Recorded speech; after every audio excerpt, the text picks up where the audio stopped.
বিধায়ক দুয়ো প্ৰাক্তন মন্ত্ৰী তেখেতৰ কথাৰ ওপৰত মই কিবা কোৱাটো মোৰ পক্ষে উচিত নহয়, কিন্তু আপোনালোকে যদি কিবা আমাৰ সিদ্ধান্তক লৈ যদি প্ৰশ্ন কৰে মই উত্তৰ দিবলৈ সাজু আছোঁ। ইয়াৰ ওপৰত পাৰ্টিয়ে বিবেচনা কৰিব, মানে সিদ্ধান্তৰ ওপৰত যদি কিবা সুধিব খোজে মোক কওক, মই উত্তৰটো দিব পাৰিম, কিন্তু জ্যেষ্ঠ বিধায়ক প্ৰাক্তন মন্ত্ৰীসকলেও যদি কিবা কৈছে তাৰ ওপৰত বিবেচনা কৰাৰ অধিকাৰ মোৰ নাই বা কথা কোৱাৰ অধিকাৰ মোৰ নাই, এইটো পাৰ্টিয়ে কথা পাতিব। প্ৰধানমন্ত্ৰী ডাঙৰীয়াই ধৰ্মশালাত তিনিদিনীয়া এটা কনফাৰেন্স পাতিলে আৰু ভাৰতৰ প্ৰত্যেকটো ষ্টেটৰ চিফ সেক্ৰেটাৰীক তাতে মাতা হ'ল। Principal secretary education, principal secretary agriculture, principal secretary urban department, এই তিনিটা ডিপাৰ্টমেণ্টৰ প্ৰিন্সিপাল সেক্ৰেটাৰীক মাতা হ'ল আৰু ধৰ্মশালাত 3 দিন এই কনফাৰেন্সটো চলিলে, কনক্লেভটো চলিলে, PM কনক্লেভ বুলি নাম দিয়া হ'ল আৰু তাত বেষ্ট প্ৰেক্টিছৰ ওপৰত কথা পতা হ'ল। বেষ্ট প্ৰেক্টিচেছ মিউনিচিপালিটিত কি আছে, ভাৰতবৰ্ষত কোনে ক'ত কি কৰি আছে, আৰু তাই এই অনুযায়ী যিহেতু মিউনিচিপাল টেক্সবোৰ প্ৰপাৰ্টি টেক্সবোৰ কালেকশ্যন নহয়, এইটো অকল গুৱাহাটীত হোৱা নাই বুলি নহয়, বেছিভাগ মিউনিচিপালিটিতে টেক্স কালেকশ্যনৰ হাৰটো খুব বেয়া, প্ৰপাৰ্টি টেক্স কালেকশ্যনৰ হাৰ। আৰু মিউনিচিপালিটিবোৰ যদি আমি মজবুত কৰিব লাগে, স্বাৱলম্বী কৰিব লাগে, মিউনিচিপালিটিয়ে যিটো টেক্স পাব লাগে এই টেক্সটো মিউনিচিপালিটিয়ে পাব লাগিব। তাৰ কাৰণে কোৱা হ'ল 15 ফাইনেন্স কমিশ্যনে এটা ৰিফৰ্মছ দিলে। ৰিফৰ্মছটো কি আছিলে মই কৈ দি আছোঁ আপোনালোকক। ৰিফৰ্মছটো আছিলে যে যদি আমি ফাইনেন্স কমিশ্যনৰ গ্ৰাণ্ট পাব লাগে মিউনিচিপালিটিবোৰে, তেখেতসকলে 90% এৰিয়াৰ পৰা কৰ সংগ্ৰহ কৰিব লাগিব আৰু 90% কৰ সংগ্ৰহ কৰিব লাগিব। আৰু এই যদি আমি এই এচিভ নকৰোঁ বা এই ৰিফৰ্মছ নকৰোঁ, তেতিয়াহ'লে ফাইনেন্স কমিশ্যনৰ গ্ৰাণ্ট আমাৰ তাত অহাটো বন্ধ হৈ যাব। অমৃতৰো এটা গাইডলাইনছ আছিল যে এই ৰিফৰ্মছটো কৰিব লাগে, আৰু এই ৰিফৰ্মছ কৰাৰ কাৰণে অসমে 500 কোটি টকা এক্সট্ৰা ৰিফৰ্মছ কণ্ট্ৰিবিউশ্যন, যিটো ৰিফৰ্মছ গ্ৰাণ্ট যিটো কোৱা হয়, এইবাৰ প্ৰথমবাৰৰ বাবে ৰিফৰ্মছ গ্ৰাণ্ট অসমে 500 কোটি টকা পাব। আৰু প্ৰধানমন্ত্ৰী ডাঙৰীয়াৰ নেতৃত্বত যিটো ধৰ্মশালাত কনক্লেভ হ'ল, তাত এই কথাখিনি আলোচনা হৈছে।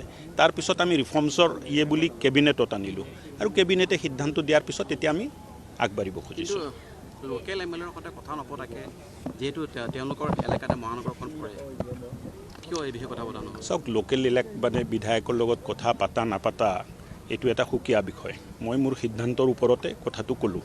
ইয়াৰ ওপৰত যদি কিবা প্ৰশ্ন আছে আপুনি কওক, মই উত্তৰটো দিম। সেইটোৱে, কিয় লোকেল MLA ইনভলভ কিয় কৰা নহ'ল? লোকেল MLA কিয় ইনভলভ কৰা নহ'ল? পাৰ্টি হিচাপে নহয়, লোকেল MLA হিচাপে কথা। লোকেল MLA চাওক, ৰিফৰ্মছ আছে বা বেলেগ আছে, তেনেকুৱা কোনো মেকানিজম নাথাকে চৰকাৰৰ তাত যে MLA লগত কথা পতাৰ কিবা মেকানিজম আছে। ব্যক্তিগত কথা পাতা নাপাতা এইটো বেলেগ কথা, কিন্তু তেনেকুৱা কোনো মেকানিজম নাই, বুজি পালেনে? আৰু কাৰোবাৰ যদি কিবা আপত্তি থাকে, কেবিনেটে সিদ্ধান্ত লৈছে, এই সিদ্ধান্ত আজি লোৱা নাই, কেবিনেটে সিদ্ধান্ত লোৱাও মোটামুটি 2 মাহৰ অধিক হৈ গ'ল। তো কিবা যদি আপত্তি আছিল, কাৰোবাৰ যদি আপত্তি আছিল ক'ব লাগিছিল। কৈছে, তেওঁলোকে কৈছে কথাখিনি, কৈছে তেওঁলোকে গম পোৱা সোধাৰ পিছত কথাখিনি কৈছে। আৰু খুব বিৰোধী দলৰ মানুহে কয় সাধাৰণতে যে পদত্যাগ কৰক মন্ত্ৰী দলৰ। চাওক, একে দলৰ মানুহে মই আপোনাক কালেকশ্যনৰ হাৰটো দি আছোঁ।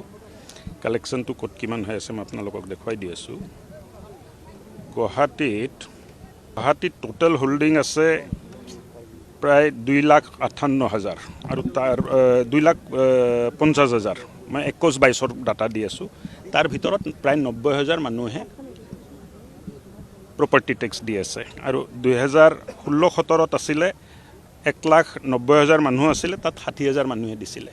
চ' 30%, 40%, 50% তেনেকুৱাকৈহে প্ৰপাৰ্টি টেক্স কালেকশ্যন হৈ আছে। এই কালেকশ্যনবোৰ ভাল হ'ব লাগিব। ব্যক্তিগত দিলে কি ঘৰৰ পৰা দাবী ধমকি দি লৈ? কিয় দাবী ধমকি দি ল'ব?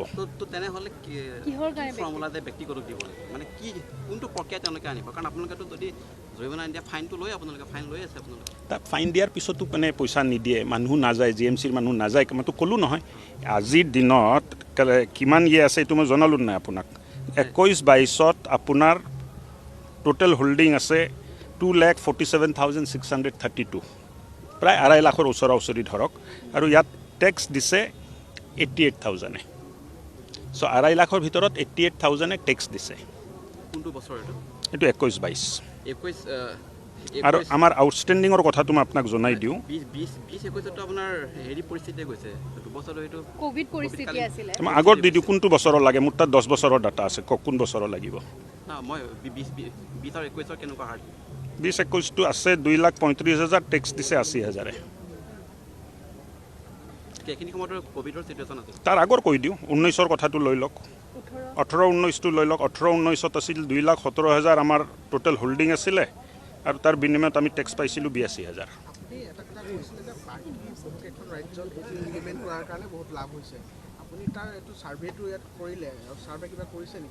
চাওক তেনেকৈ ছাৰ্ভে নহয় মইতো ক'লো নাই হোল্ডিঙে আছে 2,02,500,000 হোল্ডিং আছে 2,02,500,000 হোল্ডিং চবে যদি টেক্স দিয়ে চবৰ পৰা যদি টেক্স কালেকশ্যন কৰা হয় তেতিয়া টেক্স কালেকশ্যন হাৰটো বহুত বেছি থাকিব আৰু ডাটাটো চাওক ডাটাটো মই আপোনালোকক দি আছোঁ আৰু ডাটা দি আছোঁ লৈ লওক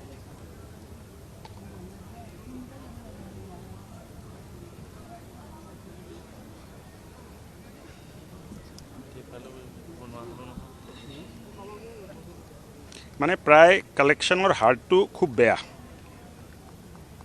আৰু এইটো অকল GMC বুলিয়ে নহয় অকল GMC বুলি নহয় প্ৰত্যেকটো মিউনিচিপালিটিত তেনেকৈ আছে বিভিন্ন বেলেগ ৰাজ্যৰো যিখিনি মিউনিচিপালিটি আছে বেছিভাগতে এই অৱস্থা থাকে চাওক 2018-19ত 210 কোটি টকা ডিমাণ্ড আছিল GMCৰ তাৰ বিনিময়ত 55 কোটি টকা ৰাহি হ'ল মানে কালেকশ্যন ক'ব পাৰিলে তাৰ অৰ্থাৎ 26% কালেকশ্যন হ'ল 21-22ত কালেকশ্যন হ'ল 23%। চ' এই যে 70% টেক্স কালেকশ্যন নহয় 75% টেক্স কালেকশ্যন নহয় এইটোতো চৰকাৰৰ পইচা চৰকাৰে পইচাটো পাব লাগে কিন্তু চৰকাৰে পইচাটো নাপায় তাৰ কাৰণে এটা ব্যৱস্থা আমি কৰি আছোঁ আৰু ব্যৱস্থা যদি বেয়া দেখা যায় আমি বদলি কৰি দিম বন্ধ কৰি দিম কিন্তু বাহিৰতো সফল হৈছে এইটো ইয়াত সফল নোহোৱাৰ কোনো কাৰণ নাই কঠোৰ নহয় টেক্সটো কিয় নাহে মানুহবিলাক নাযায় এইকাৰণে টেক্স নাহে মানুহ টেক্স দিবলৈ টাউনৰ মানুহ গুৱাহাটীৰ মানুহ টেক্স দিবলৈ সাজু নহয় বুলি নহয় কিন্তু গুৱাহাটীৰ মানুহৰ তাত টেক্স কালেকশ্যন কালিতো অতনু ভূঞাত এটা শ্ব' দেখিলোঁ যে 7 বছৰ আগত GMCৰ মানুহে তেখেতৰ পৰা প্ৰপাৰ্টি টেক্স লৈছিল যোৱা 7 বছৰ কোনো যোৱা নাই তে মানুহ যাব লাগিব আৰু এটা কথা মানে মই তদন্ত কৰিব দিছোঁ যে কোনোবাই কালেকশ্যন কৰি পকেটতে ৰাখি লৈছেনে মানে তেনেকুৱা কিবা হৈছে নেকি এইটো মই তদন্ত কৰিব যোৱাকালিয়ে মই কৈছোঁ তাৰ তথ্যবিলাক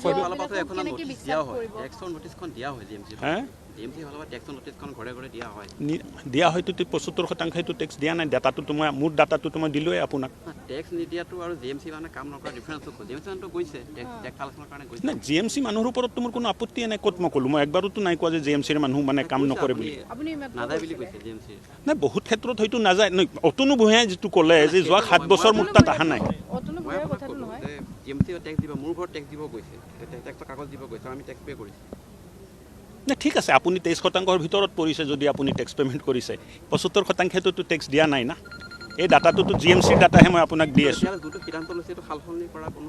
নাই এইটোতো CM ছাৰক মই অৱগত কৰিছোঁ আৰু তেখেতে যি নিৰ্দেশ দিব এইমতে আমি আগবাঢ়িম এতিয়া যি অসন্তুষ্টিৰ কথা আহি পৰিলে তেখেতসকলৰ লগত আপুনি বহিব নেকি অকণমান মোকতো বহাত কোনো আপত্তি নাই কি আপত্তি আছে মোৰ সতীৰ্থ বিধায়ক মোতকৈ মানে অগ্ৰজ শ্ৰেষ্ঠ তেখেতসকলৰ লগত বহাত কি আপত্তি থাকিব পাৰে যোগাযোগ কৰিছে নেকি তেখেতক নাই মইতো কালি আহিছোঁৱে ৰাতি মই গোৱালপাৰাৰ পৰা আহি পাইছোঁ আজি এইটো প্ৰগ্ৰাম আছে 2টা বজাত উপৰাষ্ট্ৰপতি মহোদয় কামাখ্যালৈ যাব মই তাতে যাম এই বিষয়ত আপোনাৰ পত্ৰ লিখি বা কিবা তেওঁলোকে ইনটিমেশ্যন দিছিল নেকি বিষয়টো লৈ নাই একো কোৱা নাই হ'ব আজি দেখা গ'ল আপুনি সৰ্বসাধাৰণৰ লগতে বহি আপুনি অনুষ্ঠান থাকিলে আমি সৰ্বসাধাৰণেহে মানে সৰ্বসাধাৰণৰ লগত নবহি ক'ত বহিব লাগে নহয় খুব ভাল লাগিলে চব সময় যে ডাইচতে বহিব লাগে চব সময় যে কিবা এটা মৰ্যাদা পাবই লাগে তেনেকুৱা ইয়ে নাই সৰ্বসাধাৰণ মানুহৰ মাজত থাকি নিজেও সৰ্বসাধাৰণ নিচিনা থকাটো এটা ভাল পৰিৱেশ নিৰ্মাণ কৰে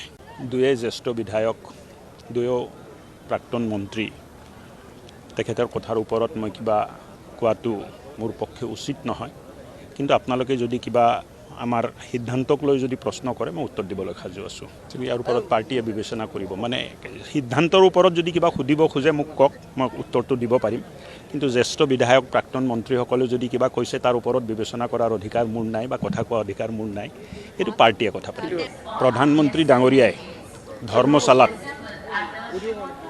3দিনীয়া এটা কনফাৰেন্স পাতিলে আৰু ভাৰতৰ প্ৰত্যেকটো ষ্টেটৰ চিফ ছেক্ৰেটাৰীক তাতে মাতা হ'ল principal secretary education, principal secretary agriculture, principal secretary urban department, এই তিনিটা ডিপাৰ্টমেণ্টৰ প্ৰিন্সিপাল ছেক্ৰেটাৰীক মাতা হ'ল আৰু ধৰ্মশালাত 3 দিন এই কনফাৰেন্সটো চলিলে, কনক্লেভটো চলিলে, PM কনক্লেভ বুলি নাম দিয়া হ'ল আৰু তাত বেষ্ট প্ৰেক্টিছৰ ওপৰত কথা পতা হ'ল। বেষ্ট প্ৰেক্টিচেছ মিউনিচিপালিটিত কি আছে, ভাৰতবৰ্ষত কোনে ক'ত কি কৰি আছে আৰু তাই এই অনুযায়ী যিহেতু মিউনিচিপাল টেক্সবোৰ, প্ৰপাৰ্টি টেক্সবোৰ কালেকশ্যন নহয়, এইটো অকল গুৱাহাটীত হোৱা নাই বুলি নহয়, বেছিভাগ মিউনিচিপালিটিতে টেক্স কালেকশ্যনৰ হাৰটো খুব বেয়া, প্ৰপাৰ্টি টেক্স কালেকশ্যনৰ হাৰ। আৰু মিউনিচিপালিটিবোৰ যদি আমি মজবুত কৰিব লাগে, স্বাৱলম্বী কৰিব লাগে, মিউনিচিপালিটিয়ে যিটো টেক্স পাব লাগে, এই টেক্সটো মিউনিচিপালিটিয়ে পাব লাগিব। তাৰ কাৰণে কোৱা হ'ল 15 ফাইনেন্স কমিশ্যনে এটা ৰিফৰ্মছ দিলে। ৰিফৰ্মছটো কি আছিলে মই কৈ দি আছোঁ আপোনালোকক। ৰিফৰ্মছটো আছিলে যে যদি আমি ফাইনেন্স কমিশ্যনৰ গ্ৰাণ্ট পাব লাগে মিউনিচিপালিটিবোৰে, তেখেতসকলে 90% এৰিয়াৰ পৰা কৰ সংগ্ৰহ কৰিব লাগিব আৰু 90% কৰ সংগ্ৰহ কৰিব লাগিব।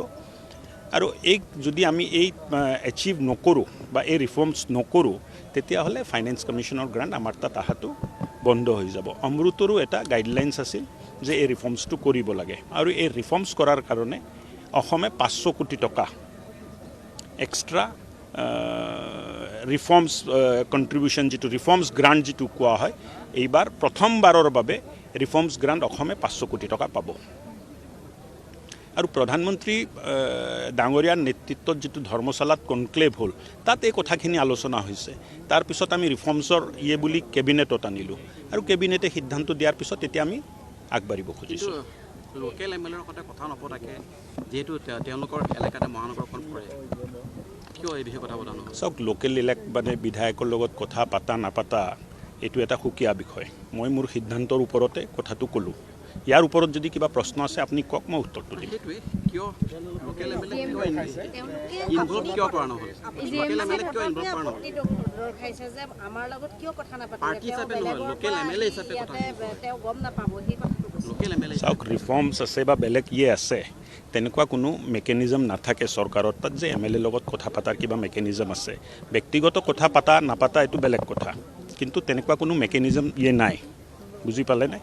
আৰু কাৰোবাৰ যদি কিবা আপত্তি থাকে, কেবিনেটে সিদ্ধান্ত লৈছে, এই সিদ্ধান্ত আজি লোৱা নাই, কেবিনেটে সিদ্ধান্ত লোৱাও মোটামুটি 2 মাহৰ অধিক হৈ গ'ল। তো কিবা যদি আপত্তি আছিল, কাৰোবাৰ যদি আপত্তি আছিল ক'ব লাগিছিল।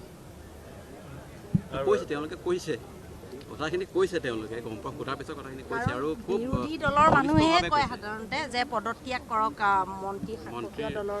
চাওক, একে দলৰ মানুহে মই আপোনাক কালেকশ্যনৰ হাৰটো দি আছোঁ। কালেকশ্যনটো ক'ত কিমান হৈ আছে মই আপোনালোকক দেখুৱাই দি আছোঁ। গুৱাহাটীত টোটেল হোল্ডিং আছে প্ৰায় 2,58,000 আৰু তাৰ 2,50,000, মই 21-22 ডাটা দি আছোঁ। তাৰ ভিতৰত প্ৰায় 90,000 মানুহে প্ৰপাৰ্টি টেক্স দি আছে আৰু 2016-17 আছিলে 1,90,000 মানুহ আছিলে, তাত 60,000 মানুহে দিছিলে। চ' 30%, 40%, 50% তেনেকুৱাকৈহে প্ৰপাৰ্টি টেক্স কালেকশ্যন হৈ আছে। এই কালেকশ্যনবোৰ ভাল হ'ব লাগিব। ব্যক্তিগতক দিলে কি ঘৰৰ পৰা দাবী ধমকি দিলে? কিয় দাবী ধমকি দি ল'ব?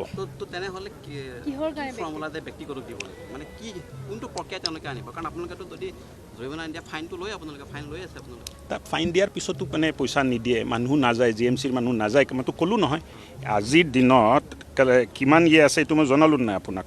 21-22 আপোনাৰ টোটেল হোল্ডিং আছে 2,47,632, প্ৰায় 2.5 লাখৰ ওচৰা ওচৰি ধৰক, আৰু ইয়াত টেক্স দিছে 88,000। চ' 2.5 লাখৰ ভিতৰত 88,000 টেক্স দিছে। কোনটো বছৰ এইটো? এইটো 21-22। 21 আৰু আমাৰ আউটষ্টেণ্ডিঙৰ কথাটো মই আপোনাক জনাই দিওঁ। 20-21 আপোনাৰ হেৰি পৰিস্থিতিয়ে গৈছে, 2 বছৰ এইটো কোভিড পৰিস্থিতি আছিলে। মই আগত দি দিওঁ কোনটো বছৰৰ লাগে, মোৰ তাত 10 বছৰৰ ডাটা আছে, কওক কোন বছৰৰ লাগিব। মই 20 আৰু 21 কেনেকুৱা হাৰ? 20-21টো আছে 2,35,000, টেক্স দিছে 80,000।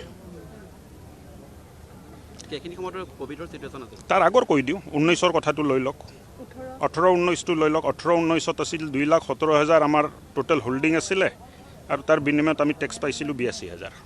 এটা কথা কৈছিলে যে এখন ৰাজ্যত এইটো ইমপ্লিমেণ্ট কৰাৰ কাৰণে বহুত লাভ হৈছে।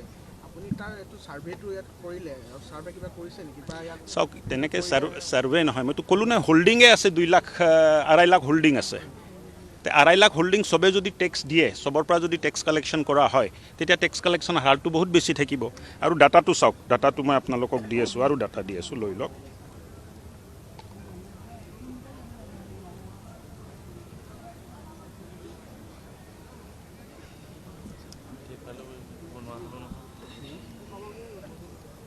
মানে প্ৰায় কালেকশ্যনৰ হাৰটো খুব বেয়া আৰু এইটো অকল GMC বুলিয়ে নহয় অকল GMC বুলি নহয় প্ৰত্যেকটো মিউনিচিপালিটিত তেনেকৈ আছে বিভিন্ন বেলেগ ৰাজ্যৰো যিখিনি মিউনিচিপালিটি আছে বেছিভাগতে এই অৱস্থা থাকে চাওক 2018-19ত 210 কোটি টকা ডিমাণ্ড আছিল GMCৰ তাৰ বিনিময়ত 55 কোটি টকা ৰাহি হ'ল মানে কালেকশ্যন ক'ব পাৰিলে তাৰ অৰ্থাৎ 26% কালেকশ্যন হ'ল 21-22ত কালেকশ্যন হ'ল 23%। সো এই যে 70% টেক্স কালেকশ্যন নহয় 75% টেক্স কালেকশ্যন নহয় এইটোতো চৰকাৰৰ পইচা চৰকাৰে পইচাটো পাব লাগে কিন্তু চৰকাৰে পইচাটো নাপায় তাৰ কাৰণে এটা ব্যৱস্থা আমি কৰি আছোঁ আৰু ব্যৱস্থা যদি বেয়া দেখা যায় আমি বদলি কৰি দিম বন্ধ কৰি দিম কিন্তু বাহিৰতো সফল হৈছে এইটো ইয়াত সফল নোহোৱাৰ কোনো কাৰণ নাই কঠোৰ নহয় টেক্সটো কিয় নাহে মানুহবিলাক নাযায় এইকাৰণে টেক্স নাহে মানুহ টেক্স দিবলৈ টাউনৰ মানুহ গুৱাহাটীৰ মানুহ টেক্স দিবলৈ সাজু নহয় বুলি নহয় কিন্তু গুৱাহাটীৰ মানুহৰ তাত টেক্স কালেকশ্যন কালিতো অতনু ভূঞাত এটা শ্ব' দেখিলোঁ যে 7 বছৰ আগত GMCৰ মানুহে তেখেতৰ পৰা প্ৰপাৰ্টি টেক্স লৈছিল যোৱা 7 বছৰ কোনো যোৱা নাই তে মানুহ যাব লাগিব আৰু এটা কথা মানে মই তদন্ত কৰিব দিছোঁ যে কোনোবাই কালেকশ্যন কৰি পকেটতে ৰাখি লৈছেনে মানে তেনেকুৱা কিবা হৈছে নেকি এইটো মই তদন্ত কৰিব যোৱাকালিয়ে মই কৈছোঁ তাৰ তথ্যবিলাক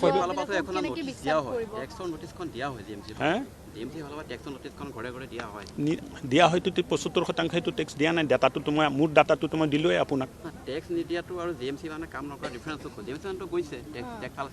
নাই GMC মানুহৰ ওপৰত মোৰ কোনো আপত্তিয়ে নাই ক'ত মই ক'লোঁ মই একবাৰোতো নাই কোৱা যে GMCৰ মানুহ মানে কাম নকৰে বুলি নাই বহুত ক্ষেত্ৰত হয়তো নাযায় অতনু ভূঞাই যিটো ক'লে যে যোৱা 7 বছৰ মোৰ তাত অহা নাই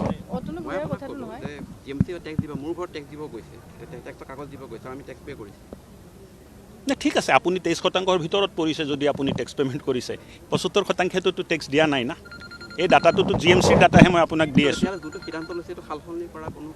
নাই এইটোতো CM ছাৰক মই অৱগত কৰিছোঁ আৰু তেখেতে যি নিৰ্দেশ দিব এইমতে আমি আগবাঢ়িম এতিয়া যি অসন্তুষ্টিৰ কথা আহি পৰিলে তেখেতসকলৰ লগত আপুনি বহিব নেকি অকণমান মোৰতো বহাত কোনো আপত্তি নাই কি আপত্তি আছে মোৰ সতীৰ্থ বিধায়ক মোতকৈ মানে অগ্ৰজ শ্ৰেষ্ঠ তেখেতসকলৰ লগত বহাত কি আপত্তি থাকিব পাৰে যোগাযোগ কৰিছে নেকি তেখেতক নাই মইতো কালি আহিছোঁৱে ৰাতি মই গোৱালপাৰাৰ পৰা আহি পাইছোঁ আজি এইটো প্ৰগ্ৰাম আছে 2টা বজাত উপৰাষ্ট্ৰপতি মহোদয় কামাখ্যালৈ যাব মই তাতে যাম এই বিষয়ত আপোনাৰ পত্ৰ লিখিবা কিবা তেওঁলোকে ইনটিমেশ্যন দিছিল নেকি বিষয়টোলৈ নাই একো কোৱা নাই হ'ব আজি দেখা গ'ল আপুনি সৰ্বসাধাৰণৰ লগতে বহি ইয়াত আপুনি অনুষ্ঠান থাকিলে আমি সৰ্বসাধাৰণেহে মানে সৰ্বসাধাৰণৰ লগত নবহি ক'ত বহিব লাগে নহয় খুব ভাল লাগিলে সব সময় যে ডাইচতে বহিব লাগে সব সময় যে কিবা এটা মৰ্যাদা পাবই লাগে তেনেকুৱা নাই সৰ্বসাধাৰণ মানুহৰ মাজত থাকি নিজেও সৰ্বসাধাৰণ নিচিনা থকাটো এটা ভাল পৰিৱেশ নিৰ্মাণ কৰে দুয়ে জ্যেষ্ঠ বিধায়ক দুয়ো প্ৰাক্তন মন্ত্ৰী তেখেতৰ কথাৰ ওপৰত মই কিবা কোৱাটো মোৰ পক্ষে উচিত নহয় কিন্তু আপোনালোকে যদি কিবা আমাৰ সিদ্ধান্তক লৈ যদি প্ৰশ্ন কৰে মই উত্তৰ দিবলৈ সাজু আছোঁ ইয়াৰ ওপৰত পাৰ্টীয়ে বিবেচনা কৰিব মানে সিদ্ধান্তৰ ওপৰত যদি কিবা সুধিব খোজে মোক কওক মই উত্তৰটো দিব পাৰিম কিন্তু জ্যেষ্ঠ বিধায়ক প্ৰাক্তন মন্ত্ৰীসকলে যদি কিবা কৈছে তাৰ ওপৰত বিবেচনা কৰাৰ অধিকাৰ মোৰ নাই বা কথা কোৱাৰ অধিকাৰ মোৰ নাই এইটো পাৰ্টীয়ে কথা পাতিব প্ৰধানমন্ত্ৰী ডাঙৰীয়াই ধৰ্মশালাত 3 দিনীয়া এটা কনফাৰেন্স পাতিলে আৰু ভাৰতৰ প্ৰত্যেকটো ষ্টেটৰ চিফ ছেক্ৰেটাৰীক তাতে মাতা হ'ল principal secretary education principal secretary agriculture principal secretary urban department এই 3টা ডিপাৰ্টমেণ্টৰ প্ৰিন্সিপাল ছেক্ৰেটাৰীক মাতা হ'ল আৰু ধৰ্মশালাত 3 দিন এই কনফাৰেন্সটো চলিলে কনক্লেভটো চলিলে PM কনক্লেভ বুলি নাম দিয়া হ'ল আৰু তাত বেষ্ট প্ৰেক্টিছৰ ওপৰত কথা পতা হ'ল বেষ্ট প্ৰেক্টিচেছ মিউনিচিপালিটিত কি আছে ভাৰতবৰ্ষত কোনে ক'ত কি কৰি আছে আৰু তাই এই অনুযায়ী যিহেতু মিউনিচিপাল টেক্সবোৰ প্ৰপাৰ্টি টেক্সবোৰ কালেকশ্যন নহয় এইটো অকল গুৱাহাটীত হোৱা নাই বুলি নহয় বেছিভাগ মিউনিচিপালিটিতে টেক্স কালেকশ্যনৰ হাৰটো খুব বেয়া প্ৰপাৰ্টি টেক্স কালেকশ্যনৰ হাৰ আৰু মিউনিচিপালিটিবোৰ যদি আমি মজবুত কৰিব লাগে স্বাৱলম্বী কৰিব লাগে মিউনিচিপালিটিয়ে যিটো টেক্স পাব লাগে এই টেক্সটো মিউনিচিপালিটিয়ে পাব লাগিব তাৰ কাৰণে কোৱা হ'ল 15 ফাইনেন্স কমিশ্যনে এটা ৰিফৰ্মছ দিলে ৰিফৰ্মছটো কি আছিলে মই কৈ দি আছোঁ আপোনালোকক ৰিফৰ্মছটো আছিলে যে এনে যদি আমি ফাইনেন্স কমিশ্যনৰ গ্ৰাণ্ট পাব লাগে মিউনিচিপালিটিবোৰে তেখেতসকলে 90% এৰিয়াৰ পৰা কৰ সংগ্ৰহ কৰিব লাগিব আৰু 90% কৰ সংগ্ৰহ কৰিব লাগিব আৰু এই যদি আমি এই এচিভ নকৰোঁ বা এই ৰিফৰ্মছ নকৰোঁ তেতিয়াহ'লে ফাইনেন্স কমিশ্যনৰ গ্ৰাণ্ট আমাৰ তাত অহাটো বন্ধ হৈ যাব অমৃতৰো এটা গাইডলাইনছ আছিল যে এই ৰিফৰ্মছটো কৰিব লাগে আৰু এই ৰিফৰ্মছ কৰাৰ কাৰণে অসমে 500 কোটি টকা এক্সট্ৰা ৰিফৰ্মছ কণ্ট্ৰিবিউশ্যন যিটো ৰিফৰ্মছ গ্ৰাণ্ট যিটো কোৱা হয় এইবাৰ প্ৰথমবাৰৰ বাবে ৰিফৰ্মছ গ্ৰাণ্ট অসমে 500 কোটি টকা পাব আৰু প্ৰধানমন্ত্ৰী ডাঙৰীয়াৰ নেতৃত্বত যিটো ধৰ্মশালাত কনক্লেভ হ'ল তাত এই কথাখিনি আলোচনা হৈছে তাৰপিছত আমি ৰিফৰ্মছৰ বুলি কেবিনেটত আনিলোঁ আৰু কেবিনেটে সিদ্ধান্ত দিয়াৰ পিছত এতিয়া আমি আগবাঢ়িব খুজিছোঁ লোকেল এমএলএৰ কথা নপতাকে যিহেতু তেওঁলোকৰ এলেকাতে মহানগৰখন পৰে কিয় এই বিষয়ে কথা পতা নহয় চাওক লোকেল বিধায়কৰ লগত কথা পাতা নাপাতা এইটো এটা সুকীয়া বিষয় মই মোৰ সিদ্ধান্তৰ ওপৰতে কথাটো ক'লোঁ ইয়াৰ ওপৰত যদি কিবা প্ৰশ্ন আছে আপুনি কওক মই উত্তৰটো দিম সেইটোৱে কিয় লোকেল এমএলএ ইনভলভ কিয় কৰা নহ'ল লোকেল এমএলএ কিয় ইনভলভ কৰা নহ'ল খাইছে যে আমাৰ লগত কিয় কথা পাৰ্টি হিচাপে নহয় লোকেল এমএলএ হিচাপে কথা তেওঁ গম নাপাব সেই কথাটো লোকেল এমএলএ চাওক ৰিফৰ্মছ আছে বা বেলেগ আছে তেনেকুৱা কোনো মেকানিজম নাথাকে চৰকাৰত তাত যে এম এল এৰ লগত কথা পতাৰ কিবা মেকানিজম আছে ব্যক্তিগত কথা পাতা নাপাতা এইটো বেলেগ কথা কিন্তু তেনেকুৱা কোনো মেকানিজম নাই বুজি পালেনে আৰু কাবাৰ যদি কিবা আপত্তি থাকে কেবিনেটে সিদ্ধান্ত লৈছে এই সিদ্ধান্ত আজি লোৱা নাই কেবিনেটে সিদ্ধান্ত লোৱাও মোটামুটি 2 মাহৰ অধিক হৈ গ'ল তো কিবা যদি আপত্তি আছিল কোনোবা কাবাৰ যদি আপত্তি আছিল ক'ব লাগিছিল কৈছে তেওঁলোকে কৈছে কথাখিনি কৈছে তেওঁলোকে গম পোৱা সোধাৰ পিছত কথাখিনি কৈছে আৰু খুব বিৰোধী দলৰ মানুহে কয় সাধাৰণতে যে পদত্যাগ কৰক মন্ত্ৰী শাসকীয় দলৰ একে দলৰ মানুহে মই আপোনাক কালেকশ্যনৰ হাৰটো দি আছোঁ কালেকশ্যনটো ক'ত কিমান হৈ আছে মই আপোনালোকক দেখুৱাই দি আছোঁ গুৱাহাটীত টোটেল হোল্ডিং আছে প্ৰায় 2,58,000 আৰু তাৰ 2,50,000 মই 21-22 ডাটা দি আছোঁ তাৰ ভিতৰত প্ৰায় 90,000 মানুহে প্ৰপাৰ্টি টেক্স দি আছে আৰু 2016-17 আছিলে 1,90,000 মানুহ আছিলে তাত 60,000 মানুহে দিছিলে চ' 30%, 40%, 50% তেনেকুৱাকৈহে প্ৰপাৰ্টি টেক্স কালেকশ্যন হৈ আছে এই কালেকশ্যনবোৰ ভাল হ'ব লাগিব ব্যক্তিগত দিলে কি ঘৰৰ পৰা দাবী ধমকি দি লৈ কিয় দাবী ধমকি দি ল'ব তো তেনেহ'লে কিহৰ কাৰণে ফৰ্মুলাতে ব্যক্তিগতক দিব মানে কি কোনটো প্ৰক্ৰিয়া তেওঁলোকে আনিব কাৰণ আপোনালোকেতো যদি জৰিমনা নিদিয়া ফাইনটো লৈ আপোনালোকে ফাইন লৈ আছে আপোনালোকে তাত ফাইন দিয়াৰ পিছতো মানে পইচা নিদিয়ে মানুহ নাযায় GMCৰ মানুহ নাযায় মইতো ক'লোঁ নহয় আজিৰ দিনত কিমান আছে এইটো মই জনালোঁ নাই আপোনাক 21-22 আপোনাৰ টোটেল হোল্ডিং আছে 2,47,632 প্ৰায় 2.5 লাখৰ ওচৰা ওচৰি ধৰক আৰু ইয়াত টেক্স দিছে 88,000 চ' 2.5 লাখৰ ভিতৰত 88,000 টেক্স দিছে কোনটো বছৰ এইটো 21-22 আৰু আমাৰ আউটষ্টেণ্ডিঙৰ কথাটো মই আপোনাক জনাই দিওঁ 20-21 আপোনাৰ হেৰি পৰিস্থিতি গৈছে দুবছৰ এইটো কোভিড পৰিস্থিতি আছিলে মই আগত দি দিওঁ কোনটো বছৰৰ লাগে মোৰ তাত 10 বছৰৰ ডাটা আছে কোন বছৰৰ লাগিব মই 20 আৰু 21 কেনেকুৱা হাৰ 20-21টো আছে 2,35,000 টেক্স দিছে 80,000 এইখিনি সময়ত কোভিডৰ চিটুৱেশ্যন আছে তাৰ আগৰ কৈ দিওঁ 19ৰ কথাটো লৈ লওক 18-19টো লৈ লওক 18-19ত আছিল 2,17,000 আমাৰ টোটেল হোল্ডিং আছিলে আৰু তাৰ বিনিময়ত আমি টেক্স পাইছিলোঁ 82,000 এটা কথা কৈছিলে যে বহুকেইখন ৰাজ্যত ইমপ্লিমেণ্ট কৰাৰ কাৰণে বহুত লাভ হৈছে আপুনি তাৰ এইটো ছাৰ্ভেটো ইয়াত কৰিলে আৰু ছাৰ্ভে কিবা কৰিছে নেকি বা ইয়াত চাওক তেনেকৈ ছাৰ্ভে নহয় মইতো ক'লোঁ নাই হোল্ডিঙে আছে 2,2.5 লাখ হোল্ডিং আছে 2.5 লাখ হোল্ডিং চবে যদি টেক্স দিয়ে চবৰ পৰা যদি টেক্স কালেকশ্যন কৰা হয় তেতিয়া টেক্স কালেকশ্যন হাৰটো বহুত বেছি থাকিব আৰু ডাটাটো চাওক ডাটাটো মই আপোনালোকক দি আছোঁ আৰু ডাটা দি আছোঁ লৈ লওক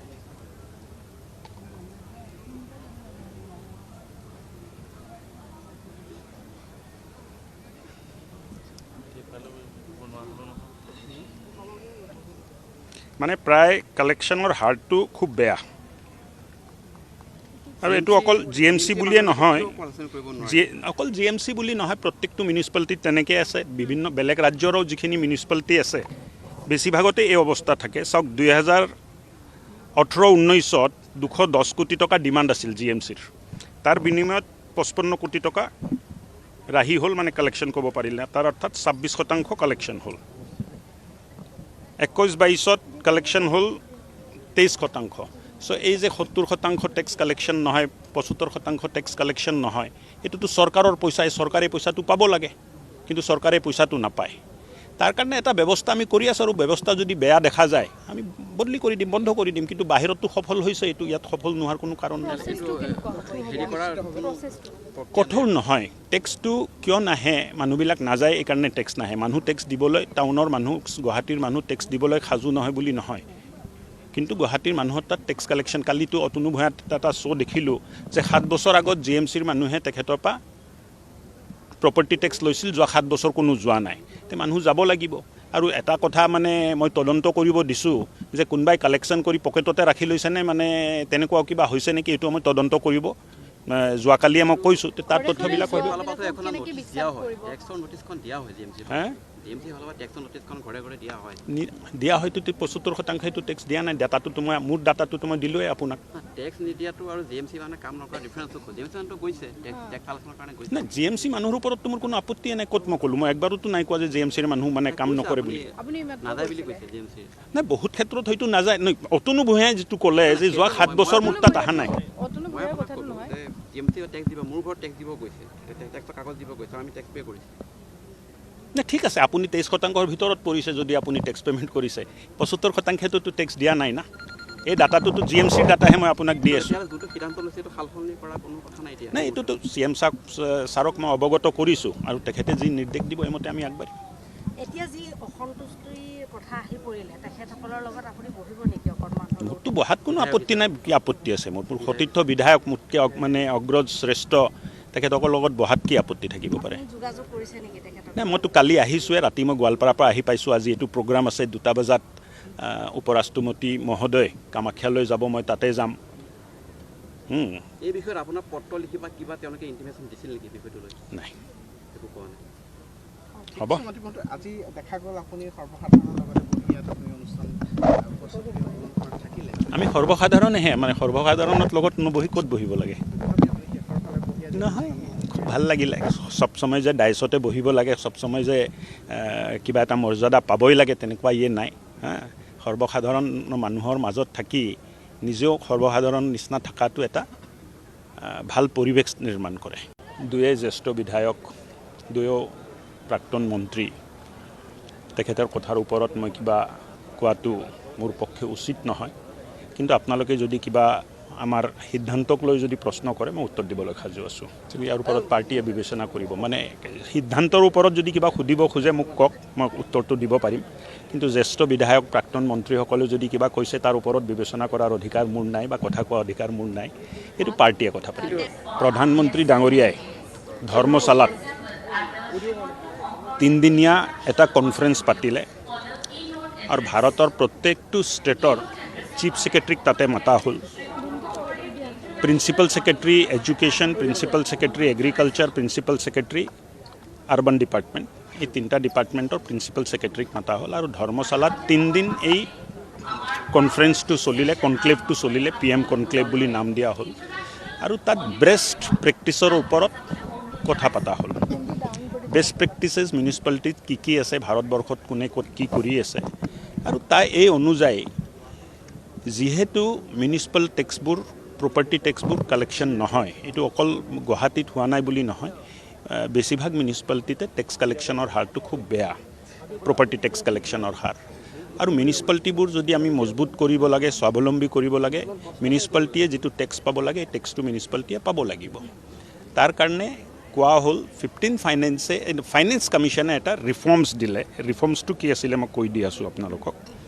ৰিফৰ্মছটো আছিলে যে যদি আমি ফাইনেন্স কমিশ্যনৰ গ্ৰাণ্ট পাব লাগে মিউনিচিপালিটিবোৰে, তেখেতসকলে 90% এৰিয়াৰ পৰা কৰ সংগ্ৰহ কৰিব লাগিব, আৰু 90% কৰ সংগ্ৰহ কৰিব লাগিব।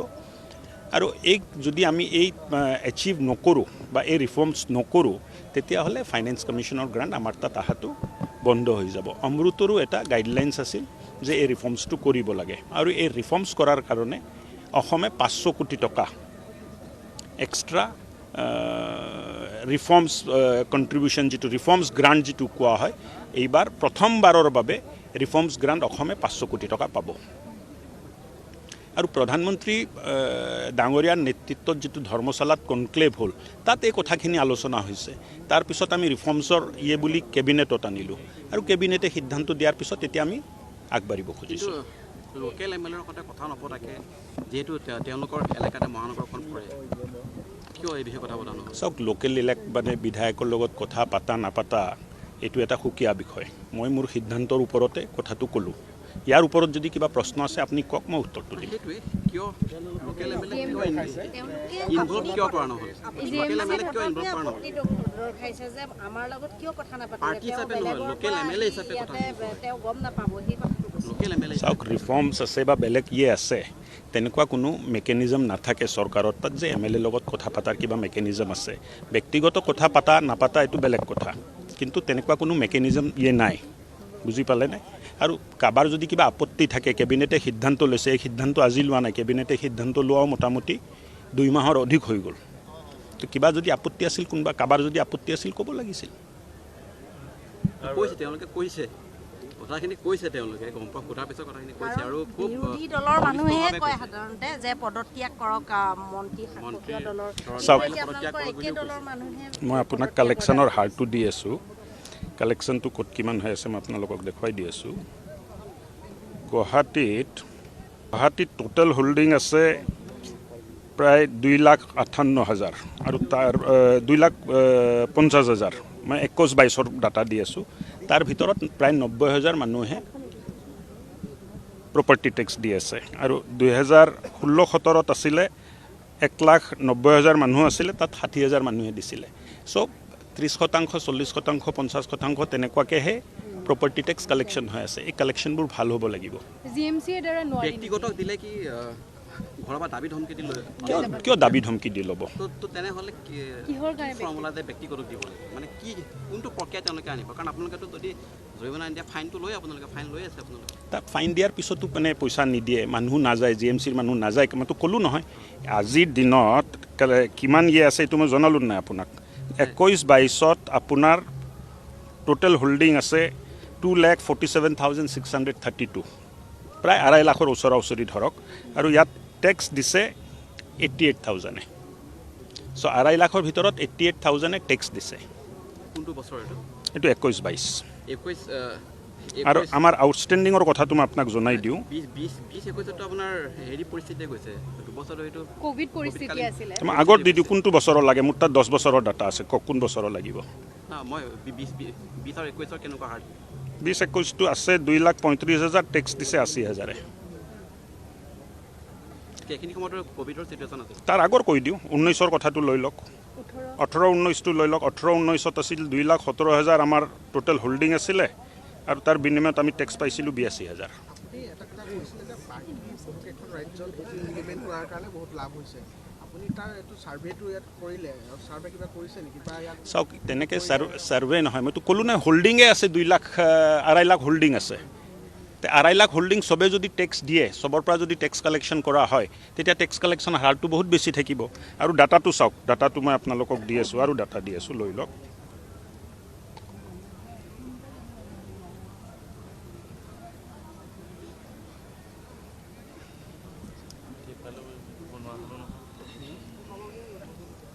মানে প্ৰায় কালেকশ্যনৰ হাৰটো খুব বেয়া। আৰু এইটো অকল GMC বুলিয়ে নহয়, অকল GMC বুলি নহয়, প্ৰত্যেকটো মিউনিচিপালিটিত তেনেকৈ আছে। বিভিন্ন বেলেগ ৰাজ্যৰো যিখিনি মিউনিচিপালিটি আছে বেছিভাগতে এই অৱস্থা থাকে। চাওক, 2018-19ত 210 কোটি টকা ডিমাণ্ড আছিল GMCৰ, তাৰ বিনিময়ত 55 কোটি টকা ৰাহি হ'ল, মানে কালেকশ্যন ক'ব পাৰিলে। তাৰ অৰ্থাৎ 26% কালেকশ্যন হ'ল। 21-22ত কালেকশ্যন হ'ল 23%। চ' এই যে 70% টেক্স কালেকশ্যন নহয়, 75% টেক্স কালেকশ্যন নহয়, এইটোতো চৰকাৰৰ পইচা, চৰকাৰে পইচাটো পাব লাগে, কিন্তু চৰকাৰে পইচাটো নাপায়। তাৰ কাৰণে এটা ব্যৱস্থা আমি কৰি আছোঁ আৰু ব্যৱস্থা যদি বেয়া দেখা যায় আমি বদলি কৰি দিম, বন্ধ কৰি দিম। কিন্তু বাহিৰততো সফল হৈছে, এইটো ইয়াত সফল নোহোৱাৰ কোনো কাৰণ নাই। হেৰি কৰাৰ কঠোৰ নহয়। টেক্সটো কিয় নাহে, মানুহবিলাক নাযায় এইকাৰণে টেক্স নাহে। মানুহ টেক্স দিবলৈ, টাউনৰ মানুহ, গুৱাহাটীৰ মানুহ টেক্স দিবলৈ সাজু নহয় বুলি নহয়। কিন্তু গুৱাহাটীৰ মানুহৰ তাত টেক্স কালেকশ্যন, কালিতো অতনু ভূঞাত এটা শ্ব' দেখিলোঁ যে 7 বছৰ আগত GMCৰ মানুহে তেখেতৰ পৰা প্ৰপাৰ্টি টেক্স লৈছিল, যোৱা 7 বছৰ কোনো যোৱা নাই। তে মানুহ যাব লাগিব। আৰু এটা কথা মানে মই তদন্ত কৰিব দিছোঁ যে কোনোবাই কালেকশ্যন কৰি পকেটতে ৰাখি লৈছেনে, মানে তেনেকুৱা কিবা হৈছে নেকি, এইটো মই তদন্ত কৰিব। যোৱাকালিয়ে মই কৈছোঁ, তাৰ তথ্যবিলাক কৰিব। ফালৰ পৰা এখন নটিচ দিয়া হয়, টেক্সৰ নটিচখন দিয়া হয় GMC হে GMC ফালৰ পৰা টেক্সৰ নটিচখন ঘৰে ঘৰে দিয়া হয়। দিয়া হয়তো 75% টেক্স দিয়া নাই। ডাটাটো মই, মোৰ ডাটাটো মই দিলোৱে আপোনাক। টেক্স নিদিয়াটো আৰু GMC মানে কাম নকৰা ডিফাৰেঞ্চটো GMC মানুহটো গৈছে টেক্স কালেকশ্যনৰ কাৰণে গৈছে। নাই, GMC মানুহৰ ওপৰততো মোৰ কোনো আপত্তিয়ে নাই। ক'ত মই ক'লোঁ, মই একবাৰোতো নাই কোৱা যে GMCৰ মানুহ মানে কাম নকৰে বুলি। নাযায় বুলি কৈছে GMC। নাই, বহুত ক্ষেত্ৰত হয়তো নাযায়। অতনু ভূঞাই যিটো ক'লে যে যোৱা 7 বছৰ মোৰ তাত অহা নাই।